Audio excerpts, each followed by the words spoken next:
this conversation happened because Sonal, they actually wrote to us to say they're doing some interesting work on measuring women's informal work, unpaid work, and just trying to improve methodologies of measuring women's work, and especially at the time of COVID, which we thought was really interesting, because what we haven't quantified enough is the disproportionate effect of COVID on women's both their work, their employment, but also their time burden. And often we are not quantifying the multiple time burden that women have. And we all know with the pandemic, it probably has magnified and amplified immensely. What we don't know is how women are coping and managing between the fact that they may actually be the first ones to lose formal sector jobs, but because of increased flexibility and feminization of work, they may actually be more prone to be doing more home-based work and supporting their families at a time like this, and actually doing multiple jobs at the same time, because the primary, so-called primary source of income may be lost if their husbands have or partners have lost their jobs. So we actually don't have enough understanding of the dynamics of how COVID has impacted women's ability to earn an income, and how much income they're earning through what sources, and how it's getting quantified is in terms of an economic impact of the pandemic. I think there is a lot of speculation around what is happening, but I don't think there is any systematic survey that's really measuring this. And there haven't been any measures that have systematically really tried to understand. I mean, what you will hear today is different methodologies and improvement in innovations and methodologies, even pre-COVID, to try and capture women's work through, trying to look at activities and really quantifying the activities and giving it an economic value, which is not how typically work gets measured. So what we are going to do is take the presentation that NCAER is going to present pre-COVID, and also then look at some of the analysis they are doing through their mobile surveys post-COVID, but then extend it to a discussion with some of our discussants today from IDinsights and IWWAGE and the Center for Gender Equity in Health, for them to really reflect on how different organizations are measuring women's work post-COVID, and also what needs to be additionally done, and whether we can collectively think about whether this is an important research agenda for the community, and what would we need to do if it is a priority. I think what you will hear is different kind of challenges and sufficiencies or insufficiencies in methodologies. What I think what will be interesting after the panelists are done and Subhalakshmi takes over the moderation is to steer the discussion into what is it that we still don't know enough of, and what should we be measuring, and whether there is a desire for us to do that in our next rounds of surveys. So with that, I'll actually ask Neerad to take over. He has a 15-minute presentation, so use the chat for any clarifying questions, but we won't interrupt him. And we'll follow with the three discussants. If people have absolute clarifying questions for Neerad, maybe we'll take a few minutes pause for those, and we'll judge that from what's coming on chat. Otherwise, we'll just roll into the discussants. So over to you, Neerad. Thank you, Priya. Thank you, Rohan. So as Priya said, I would be talking about some of the work that NCAER National Data Innovation Center has been involved in both pre and during COVID, just to set some context. So, yeah. So as we all probably know, the National Sample Survey Organization's Employment and Unemployment Survey, first and later the Periodic Labor Force Survey, has been documenting a substantial fall in women rural labor force participation rate. It fell by about half from 2004-05 to 2017-18. Next slide, please. Yeah. A lot of literature has been generated around explaining this fall, particularly attributing it to demand and supply side constraints.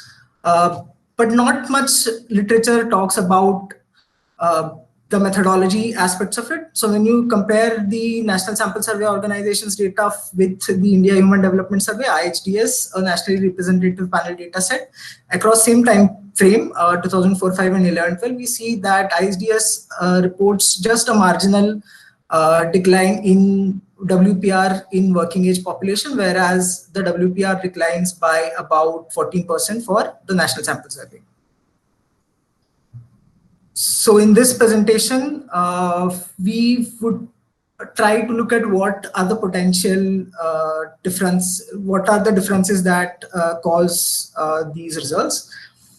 The main difference that we find is that the National Sample Survey Organization focuses on the status of an individual, if an individual is employed or not. That is gauged through asking the respondents about the principal activity undertaken in majority of the time in 365 days preceding the survey, and also one subsidiary economic activity, the answer to which is usually dichotomous if the individual is employed or not employed within the labor force or outside the labor force. As opposed to this, the India Human Development Survey goes over all the income generating and production related activities that a household undertakes in 365 days preceding the survey, and the employment status of the individual engaged in these activities is actually derived post the interview by an analyst.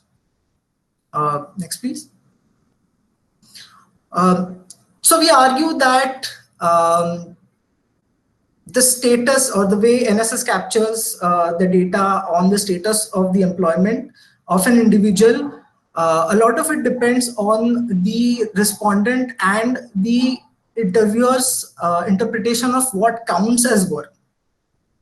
So we examine the role of these potential sources of bias using a data from a survey conducted in 2019. This particular survey is the Delhi Metropolitan Area Study fielded between March and May of 2019. The baseline covered around 2,700 individuals from within 5,200 households spread across 4 states of Delhi NCAER. Next slide, please. So this actually gives us about roughly 50-50 distribution of sample within urban and rural. So as you can see, some of the districts in Delhi NCR are actually as far flung as Bharatpur in Rajasthan and Jind in Haryana. Next, please.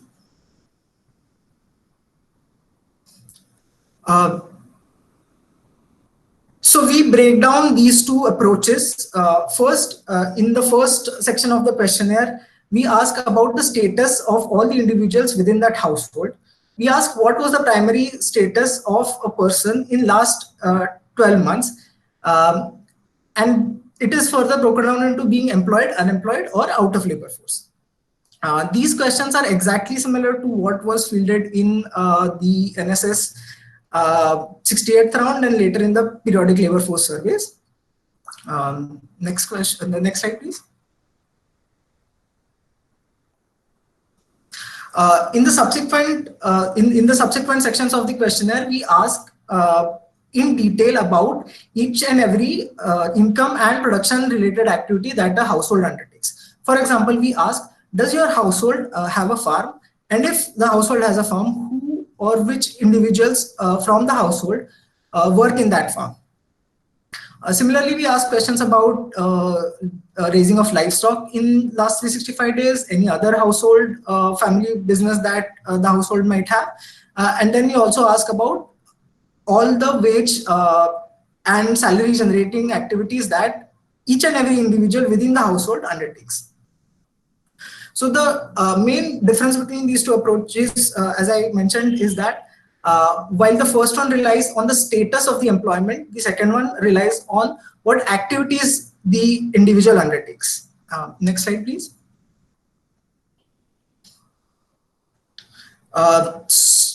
So here, the main difference is that the activity-based questions ensure that what counts as work is not left to the interpretation of either the respondent or the individual, but is explicitly mentioned and calculated post the survey. Next slide, please. So now we come to the results. So what do the results suggest?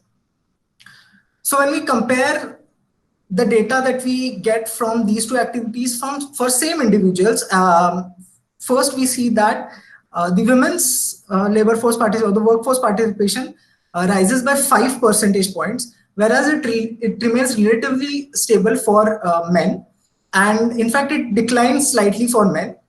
Next slide, please.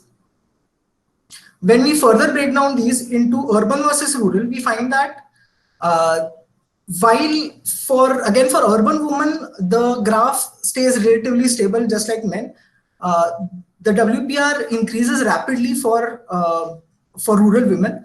First by around 17 percentage points when we consider the status approach versus the activity approach, and the WPR doubles to 64 percentage points when we also include the animal work undertaken by women. Next, please. So when we look at the activities that are missed in the status approach, the reason for this urban-rural divide becomes more apparent. So what exactly happens here is that most of the activities that are missed, or about 95% of these women, are largely or are working as either household are either working in household enterprises, including farms, or or taking care of animals. So next slide, please. So here we argue that for rural women, while women's activities are seen as an extension of their household chores, the informant and the interviewer often do not categorize these chores as work. But whereas for men, the same activities are looked at as farming activities.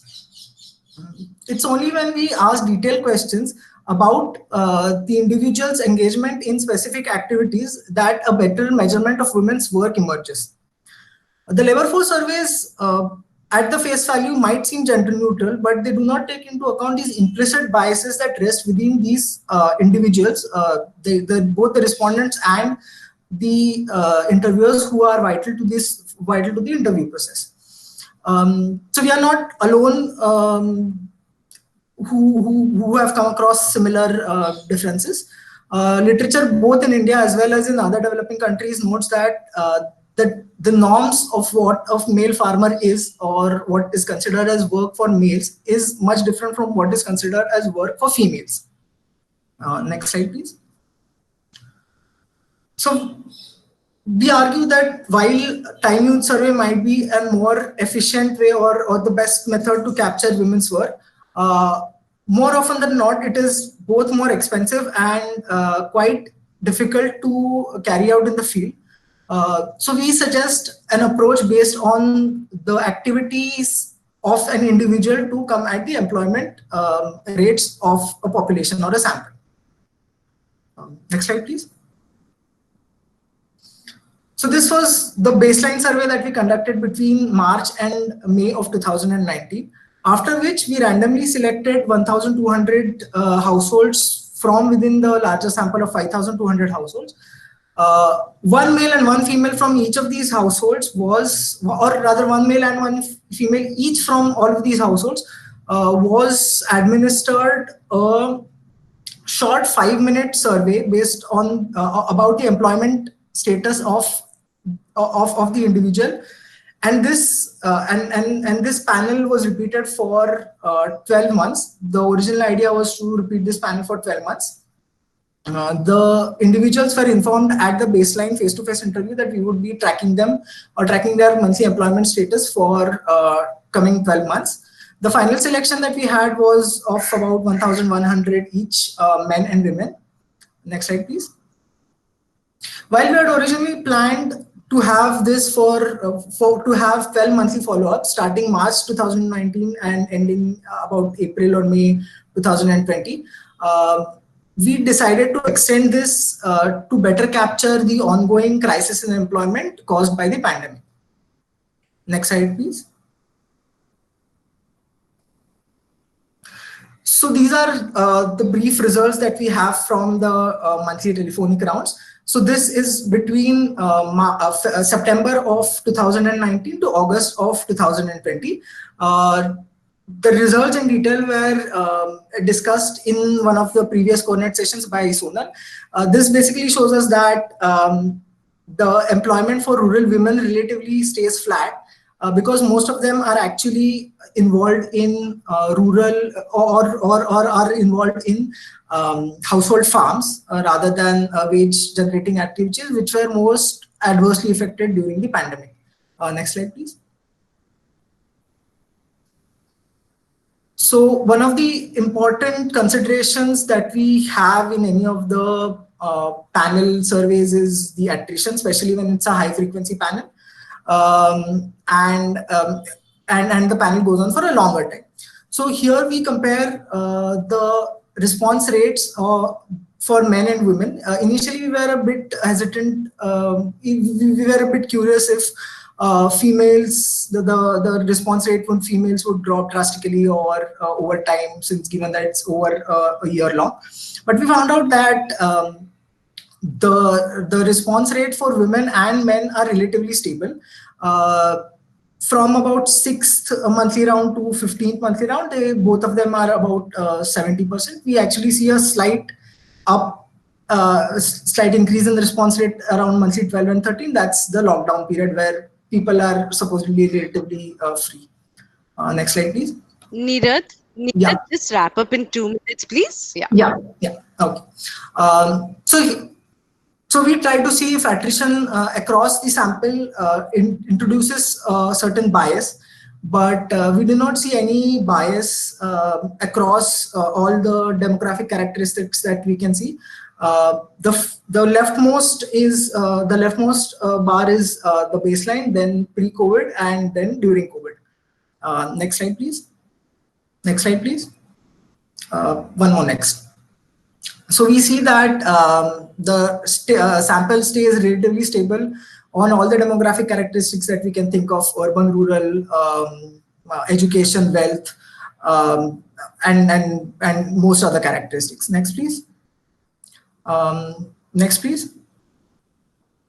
But what we see actually is that increase in proxy response. So the survey aims to collect data from intended respondents only, but in absence of the respondent, the survey design prioritizes proxy response from a member of the household over attrition. Next slide, please. So here we actually see a difference between male and females. While the proxy response for males stays between about 10 and 20% throughout the 15 rounds of survey, it actually rises and then stabilizes between 30 and 50% for females. Last slide, please. So conclusions for the attrition of the sample. Attrition across waves does not seem to increase the probability of making sample more biased, either on lines of gender or other measurable demographic characteristics. However, respondent fatigue seems to increase the probability of proxy response, and it is particularly true for women. And yeah, over to you, Priya. Great. Thanks, Neerad. This was excellent. Really a very thoughtful and thought-provoking presentation. We will discuss it later. I don't see any... Sona has... well, I would say there are many implications to the proxy response. Let's just leave that for the discussion. So I'm going to actually ask Divya. And Divya, you have 7 minutes. We will be strict about time. So over to you. Great. Hi, everybody. Hopefully you can hear me. So, I'm going to jump in a little bit and discuss some of the work we've been doing basically in relation to COVID and also in terms of phone surveys. So broadly, two areas that I'll be talking about are measures that we have been kind of like experimenting with and struggling with when trying to get women's responses. And then I'll talk about the medium in terms of the phone surveys. So just to give you some background, as this slide shows, over the last 6 months, we've conducted around 6 rounds of surveys across large parts of the country. And we've covered a range of indicators, including, economic impacts and agricultural activities. I'm going to be talking a little bit more about some of the gender-specific topics, for example, some of the measures around empowerment. Next slide, please.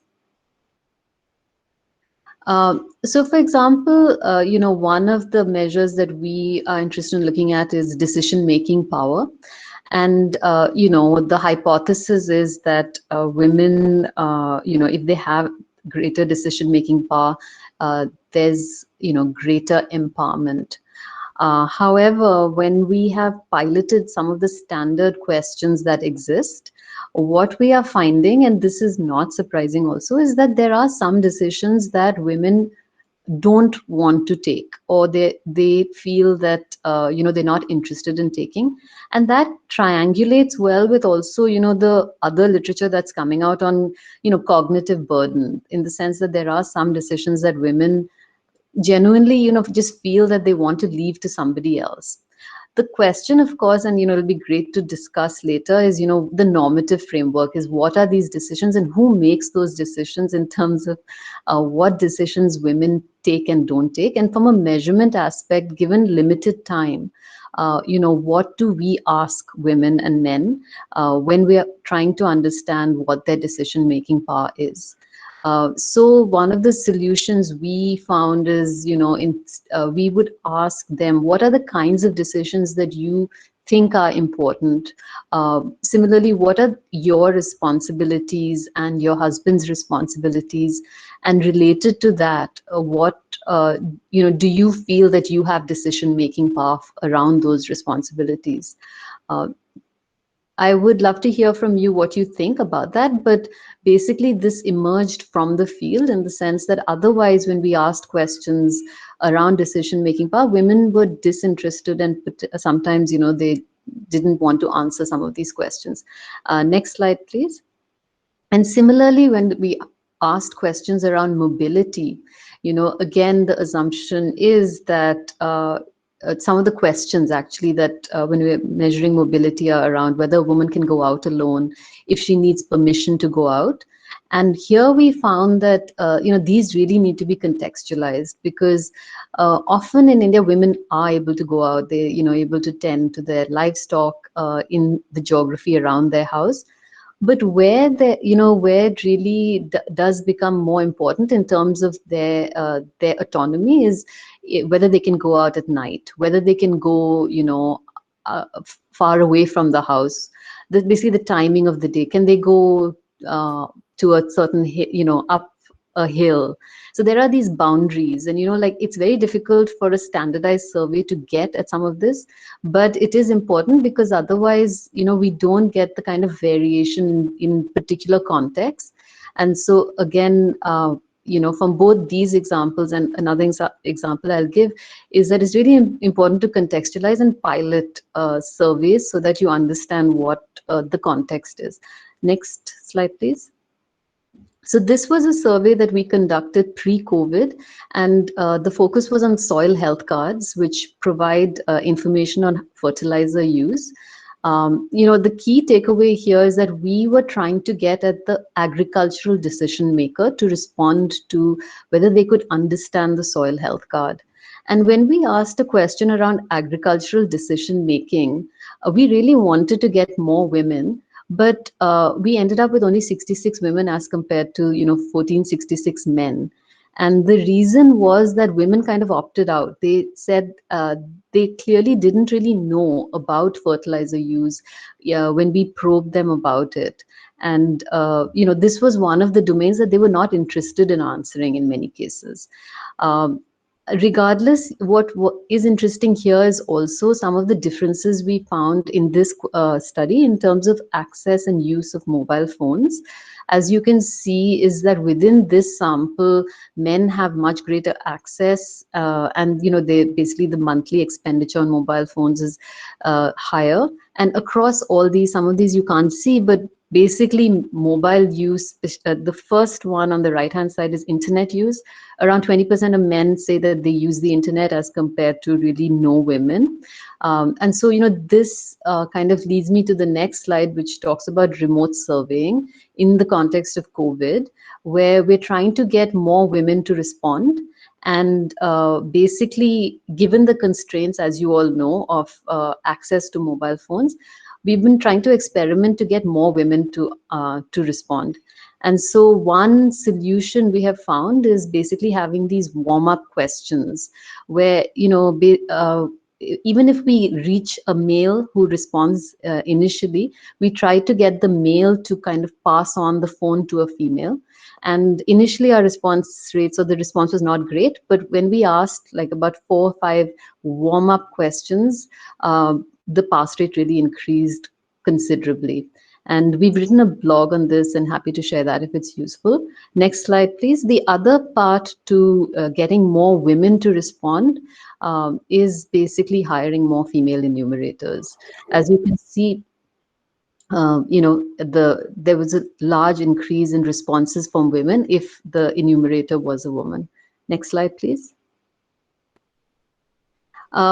I will not go into detail here, but basically we found a lot of advantages of having women as enumerators. And we also have some good learnings here if you're interested in terms of how to make it work. Generally, the quality of the data that comes in is better. You can cover more topics that might be seen as sensitive if you have females. But then as you have more female enumerators, you also need to put in place particular protocols to ensure that they feel supported and able to conduct this work, especially if it's in person, but also remotely. Next slide, please.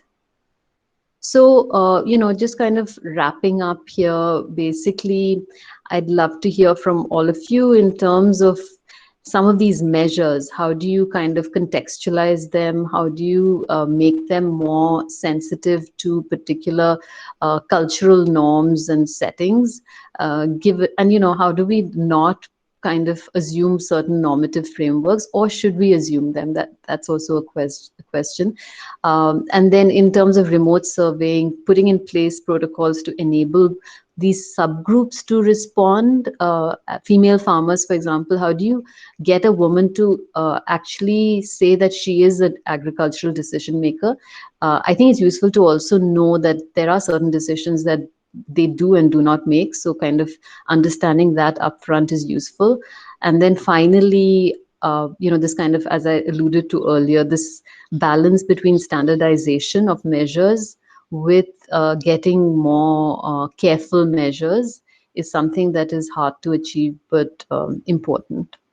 So I'll stop here. Thank you.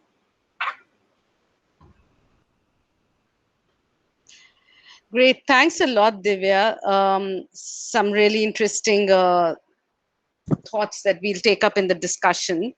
I'm going to just roll over now to Sona Mitra from Kriya University, who is going to reflect actually on measures of women's work. So same time for you, Sona. Over to you. I think you're on mute. You're on mute. Yes, sorry about that. Thanks, Priya. Very interesting presentations. I just want to focus on a few points that I thought would be interesting to bring into the conversation here today. And that is basically one of the important things is about when we try to measure women's work, what is it that we want to measure? What is it that we try to capture? Mostly the labor force surveys, as was rightly pointed out, involves capturing women's work, which basically is all about productive employment for women. However, the past experiences of surveys and micro-studies and all the discussions, especially around during the period of COVID, has actually unraveled that women tend to do or engage in activities which go much beyond productive activities, but that simply does not get recorded as work because of two important factors. One is the social norms and the gender constructs that even women themselves believe that these are not work. And second is a related thing to this perception that we have a bias or in terms of recording that which is known as the enumerator bias, which does not capture these activities adequately as work. So despite the ILO's efforts and the international discourse around women's work, the efforts of expanding the definition of work, which goes beyond simply capturing employment, I think the labor force surveys across the world has not been able to capture properly the activities that women perform daily in their women perform daily, which is part of their household chores, but which has important contribution to the productive economy. They may not be included in the national income accounting, but they have direct implications. I think that was made very clear in the presentations made earlier in the talk by Sonalde previously, and many other discourses that we have. So just wanted to highlight that one important part of women's work is basically valuing and recognizing the seemingly mundane activities performed by women, which should also be taken into account and defined, or the definition of work needs to be expanded and should move beyond the regular productive activities. Now, why I'm emphasizing on this is basically to highlight that when women are doing their regular mundane chores, it is not only about cooking, cleaning, or accessing or caring for children. It is also, which and very important in the COVID times, it is also about when women try to access the benefits of the policies and programs announced by the government. For example, a woman who has to be digitally included has to undergo some amount of training to understand how to use the mobile phone, and that kind of time use of women becomes very important to be recognized as capacity building, or in terms of to define women's work has to be included, that activity has to be included in what women do. Also, suppose we have a situation where a woman is actually spending time queuing up in front of the bank to access her Jan Dhan account, which takes up substantial time from her daily activities. These are things that go out of the consideration, and these are the time use patterns which generally tend to be missed while conducting phone surveys or while conducting even physical surveys when we ask women what do they do throughout the day. So these are the nuances that needs to be captured in terms of laying out the range of activities, the multiplicity of activities that that can then be analyzed and examined to see how women spend their time, and how that time or how those activities basically lead to those activities may be defined as work. So having said this, the tools that, and also having said that the tools that capture work, one of the important ones would be the labor force surveys, whether conducted in terms of only identifying two activities, one primary and second subsidiary, or one primary and more than one subsidiary activities. Essentially, the labor force surveys tend to be gender blind because they fail to ask these questions to women, the nuances about their daily time use patterns, and therefore time use surveys, though cost intensive, becomes a very important tool for capturing the activities which have broad implications and substantial implications on the productive engagement of both men and women in the household.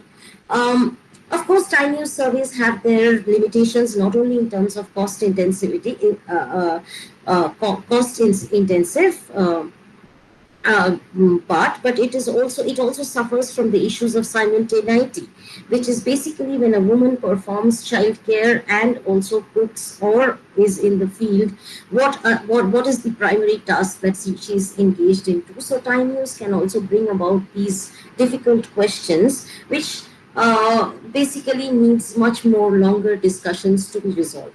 However, the other point that I want to make, especially in the context of COVID, when we have been conducting surveys and also have been looking into surveys conducted by others, it has come to the fore that women have this ability, the flexibility that basically women can move seamlessly from one activity to the other. Now, that happens between formal and informal activities and also within the informal activities. And that kind of creates the resilience that women have shown in terms of fighting the pandemic.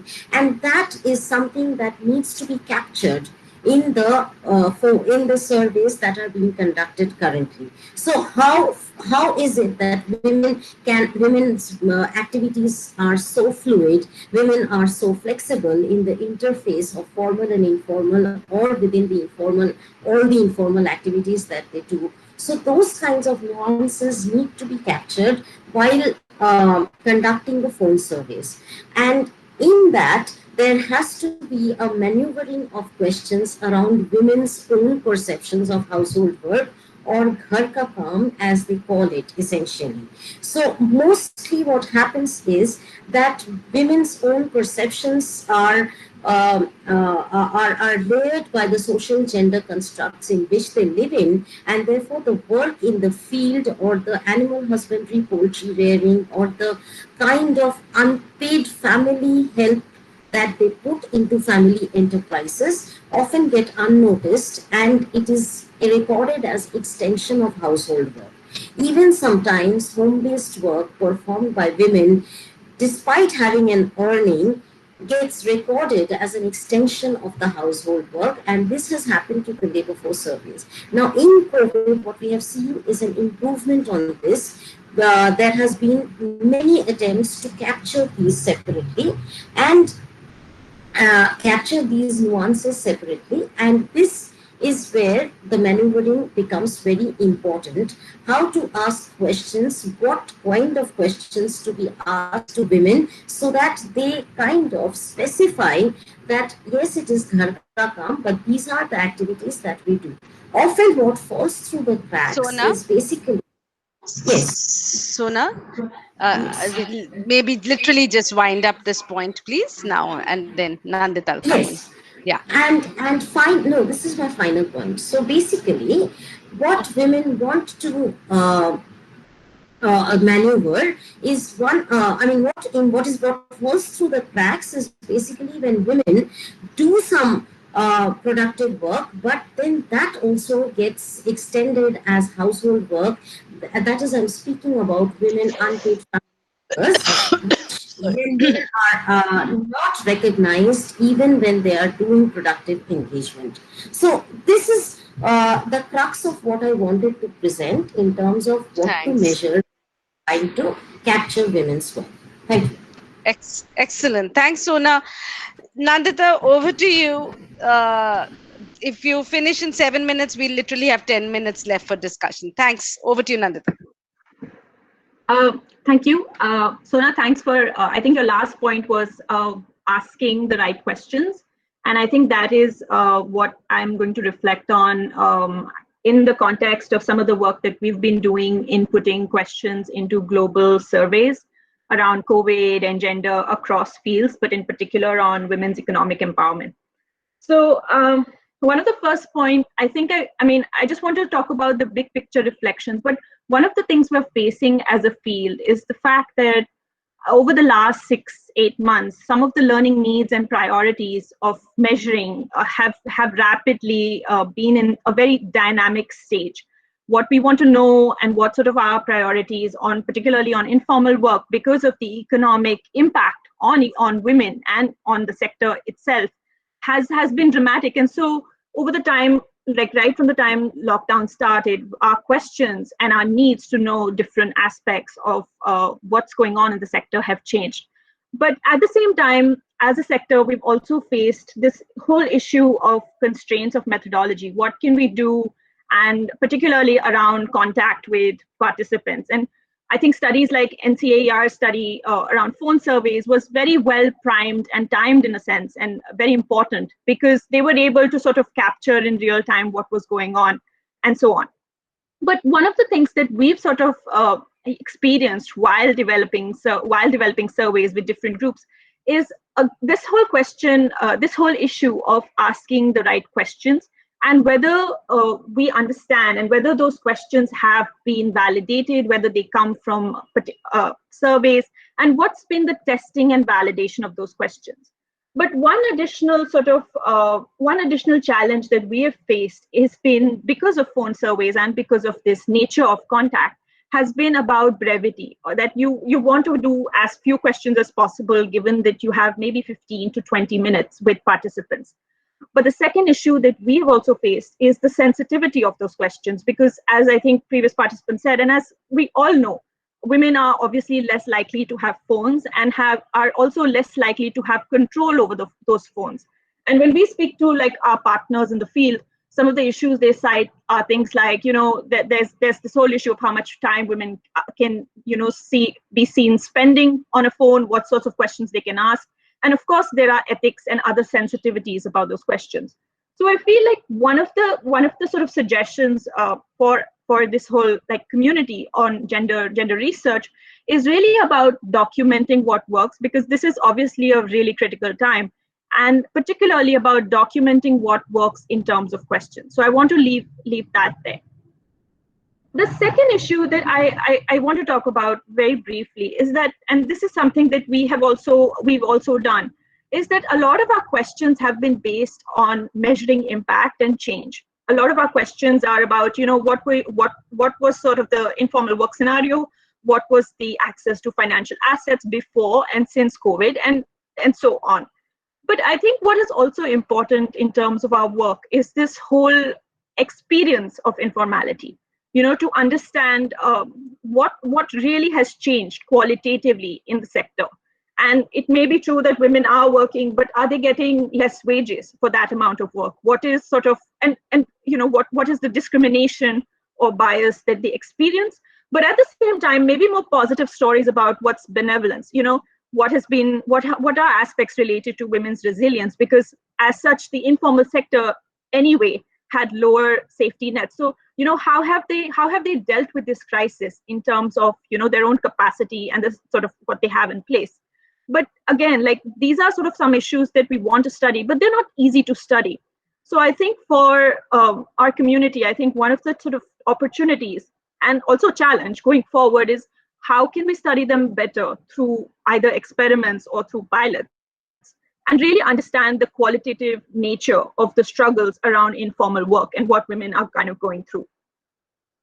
The third thing I want to talk about quite briefly, but I think it's really important, and I think the presentation and also the participants have alluded to this, is this whole issue that gender norms affects the measurement of informal work. But a lot of the work that we're doing right now in different sectors, particularly family planning and so on, has been about measuring norms themselves. And I think like gender attitudes experiments, particularly in economics, have sort of shown us that there are ways of capturing norms. And capturing those norms can kind of provide you much deeper insight into why people are doing what they're doing. But this is not easy. I think measuring norms is probably very challenging. But I think one of the things we want to think about going forward in women's work and livelihoods work is looking at the measurement of norms themselves, and not just thinking about norms as something that informs or affects our measurement of informal work. The final thing that I want to talk about quite briefly is this whole issue of transaction costs. Now, time use is a really effective way.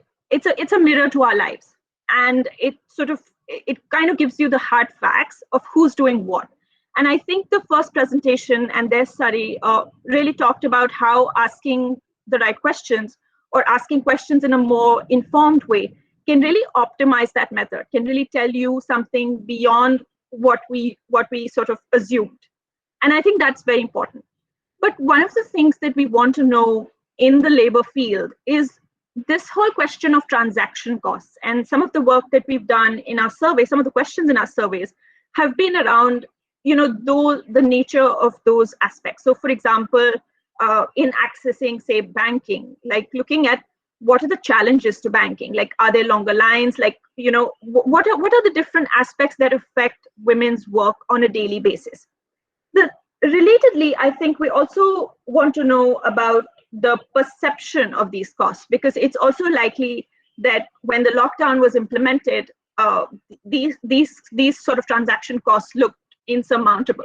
But as sort of time has gone on, people have gotten used to the sort of changing reality of our lives. Maybe these have gone down. So I think there are very important evidence gaps that we would like to know about, labor surveys.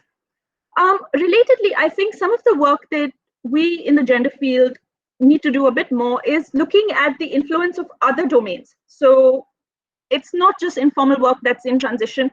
Pretty much every sector is in some or the other form of disruption or change. And I think what would really help us contextualize time use surveys even better is to link with the other disruptive changes in sectors. So for example, looking at how are child marriage rates, for example, changing? What are sort of the changes in fertility? And we're seeing a really big transition happen in migration with regards to that. What have breakdowns of programs and schemes done to the ways in which women are spending their time at home or in informal work?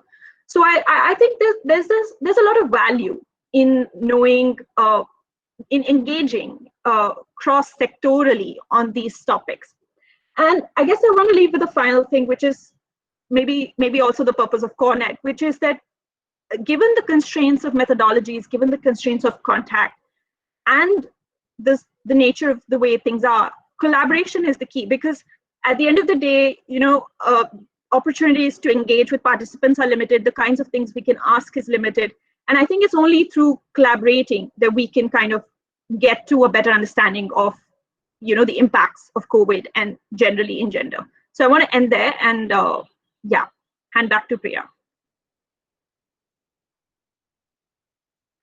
Thanks, Nandita. Subhalakshmi is going to take over from here. Thank you. Thanks so much. Such insightful presentations. Without much ado, and given that we don't have much time, just drawing on a couple of chat points that have been raised, I'd like to call upon maybe two of you. Sonal, would you want to come in and weigh in with your thoughts on what you heard and seen in the chats? First of all, thank you. It's very early for you in California. Thanks for joining. And then maybe Priya Das, do you want to weigh in? You had some points also in the chat. Sonal? Let me not take too much time. I think all I wanted to say was that sometimes we just have to think in terms of concretely what are the topics we are most interested in and see if we can design substantive questions around those. For example, I think the idea of changing requirements of what people will have to do during COVID is very important. And we sort of may know from our ethnographic experience and talking to respondents that some things are changing very fast and maybe try to capture those quickly, such as time requirement for teaching children with the remote learning or schools being closed and so on. I'll end. Thanks, Sonal. Priya Das? Hi, can you hear me? Yes, perfectly. Please go ahead. Yeah, just a few points that I was sharing on the chat that's really come up from the community women qualitative interviews we've been doing over the last few months, 10 women at a time. And some very interesting things have come about in terms of work and livelihood and women in the time of COVID. And that's what I was particularly sharing. That one would have to consider time in a much broader framework, because it's not just about the work that they are doing, but I think you pointed out, Subhalakshmi, it's the drudgery, the management of children, etc. The other thing that has come out quite categorically is that much more than men, women in the community are really stepping out to try and generate any possible petty income generating activity, even if it's just beginning to, fry samosas in the evening and sell, because the economic crisis, particularly in the state of Bihar, is so acute. Then there is the whole issue of looking at the future possibility of work and employment, because what we are learning from our study, that it's come up, like if we're doing 10 interviews, at least 5 households, women in the household tell us this, that as migrant laborers are coming back and people are scared and are looking for more local opportunity, the opportunity for women, especially adolescent girls moving into professional sector, seems to have become bleak. And women who were planning to sort of get the girls through graduation are now reconsidering the fact, and I want to get them married as soon as possible because the money in the household is drying up. So the impact of COVID is not going to go away anytime soon, and will definitely have a much longer term impact in the terms of work and opportunities for women. And I think qualitative, even if not ethnographic, if it's limiting and, other considerations, but I do feel that qualitative, open-ended, engaged discussion really brings about a lot of learning around the nuances of what is work, what is time use, what is the drudgery, what are the non-visible, even from a gender lens, there are multiple issues that are non-visible when we try and just quantify a few things. And I think even a qualitative, open-ended interview would yield a lot more around the nuances. And I'll stop there. Thanks, Priya. Are there any other questions? I know, Falasha, you have a very interesting point there in the chat about also, there might be certain things that women don't want to respond about, right, on their agency and decision making. And I think that's something that it kind of links a little bit to what Nandita was saying, is, are we measuring norms themselves? Whether it is women's ability to exercise their agency or any other fear of backlash that may be holding them back in that context, right, to respond. So I think these are really, really important insights and great questions. I know we are rapidly running out of time, and we do have sort of one last bit that I would hand over to Rohan for. But before that, I think that just to sum up, I think, and I won't attempt to sum up, but I think we've heard a range of perspectives today on the what of measurement, which is of course at the heart of everything that we do, but also about how we should be asking those questions. Divya, you reminded us a lot about the context and really the need to deep dive and pilot before we really launch with either qualitative or quantitative work that we're doing. Also, who are we relying on responses? I think the proxy question has come up. Maybe that's something we need to dwell on a little bit more. Of course, Nandita's points around measuring norms themselves being critical. And of course, I think the openness as a research community to reframing some of these questions, right? I mean, how do we even understand informality? What do we think about women's drudgery, even when it comes to accessing things like social protection benefits, as Nandita, you referred to? Are those things that we are capturing or trying to understand, and is it relevant? Because I think that's what is also going to help inform policy and program design, right? So I think a range of very, very interesting methodological and conceptual issues have emerged, and I hope we stay engaged on that. Definitely, I mean, between the CoreNet core group as well as the gender equality team, we would love to continue this conversation with all of you. And I'll hand over to Rohan. I see there is only just 1 minute left on our call right now. Great. Thanks so much, Subhalakshmi. Just before I move on to the survey, I thought it'd be useful to share that we will be, there is a recording and notes that we will make that we will share back with all of you. And especially if any of you want to engage in detail with any of the speakers, please feel free to reach out to me, and I'll be happy to put you all in touch for any follow-up questions and conversations to take it forward. At the same time, I guess, as Subhalakshmi was saying, we have covered some bits of the what, and equally the questions about why, but we thought it would be good to get a quick sort of temperature check from the room to almost get a quick sense of if there's any things or quick ideas that you may have that may not have been discussed in both the chat as well as comments. So if you could please go to menti.com, use this code, and it's really straightforward in terms of if you think there's anything else that you would like to measure in your upcoming studies, especially, I mean, it may have been covered in the chat or the conversation. We're trying to build a word cloud. So if there's anything that you see, and I will just share this tab instead. So basically, as we are getting responses in the next couple of minutes, we will hopefully see this get populated. And based on this, if you want to add something, just repeat the text that you see on the screen so the text box gets bigger. Is that clear? So just go to Menti, use the code 9370387, and yeah, a quick keyword on what it is that you would like to measure in your upcoming studies, just to get a sense of if we could sense what the broad takeaway was for you.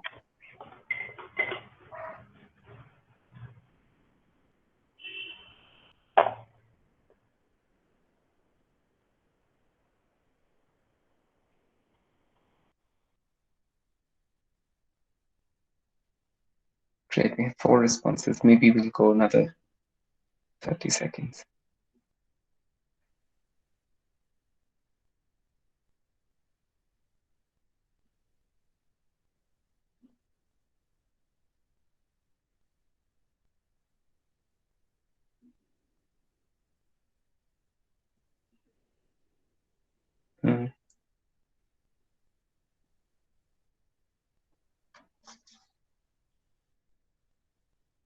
Great.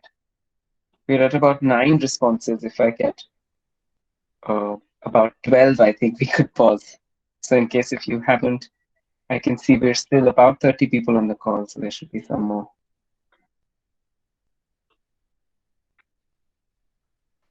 You asked for 12 and you've got stuck at 11, Rohan. Maybe you need to pause here.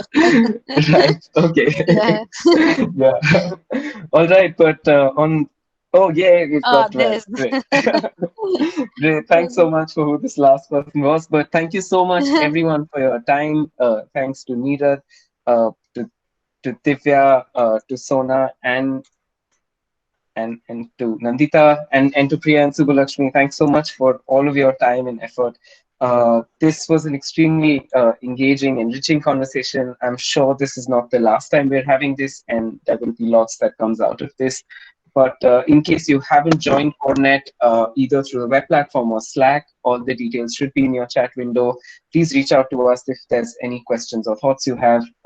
It's really been wonderful to learn from all of you. Thank you. Thank you. Thank you. Thanks. Bye. Thanks. Bye. Thanks all. Bye.